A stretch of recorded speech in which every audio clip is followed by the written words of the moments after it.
عارف ان انت ممكن تبقى نيتك ان انت تساعد واحد متضايق او مكتئب، بس في الحقيقة انت بتزود مشكلته اكتر وبتكئبه اكتر. في شوية جمل اوعى تقولها لحد مكتئب، لان دي بتزود الحمل عليه. اول جملة لما نحاول نشجعهم فنقول لهم شد حيلك، انت قوي، ما تستسلمش بسرعة كده، ده بيحسسهم بالفشل، بيحسسهم بالعجز. تاني جملة لما تحب تهون عليه فتقول له يا عم احمد ربنا، ده في ناس ظروفها أصعب من كده بكتير، دي بتحسسه ان مشاعره ملهاش قيمة. تالت جملة لما تقول له قوم فرفش كده والهي نفسك علشان تنسى اللي انت فيه، ده بالظبط كأنك بتقوله الموقف اللي انت فيه بسيط وما يستاهلش، يتحل بأكلة حلوة وفرجة على فيلم وتعشت على كده.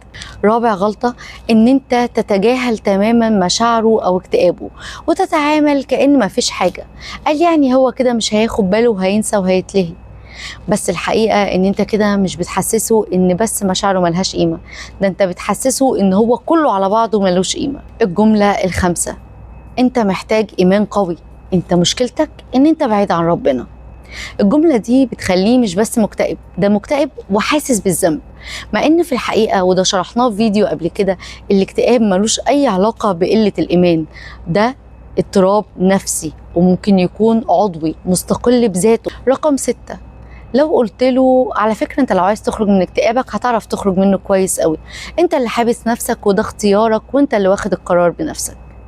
الجملة دي بتحسسه ان الاكتئاب مجرد كسل او قرار هو مش عايز يغيره، قرار في ايده، مش بيتعامل مع الاكتئاب انه مرض حقيقي. ببساطة المكتئب عايز حاجات بسيطة قوي، عايزك تسمعه، ان هو يتكلم وانت تسمع وتسمع وبس، تسمع من غير ما تحكم عليه، تسمع من غير ما تعدل على كلامه. الحاجة التانية محتاج ان انت تقوله انا جنبك، انا حاسس بيك، انا معاك. الحاجة التالتة اسأله تحب اساعدك ازاي، سيبه هو اللي ياخد القرار، سيبه هو اللي يقولك ايه الطريقة اللي مناسبة ليه علشان تقدر ان انت تساعده بيها من غير ما تكون بتضغط عليه.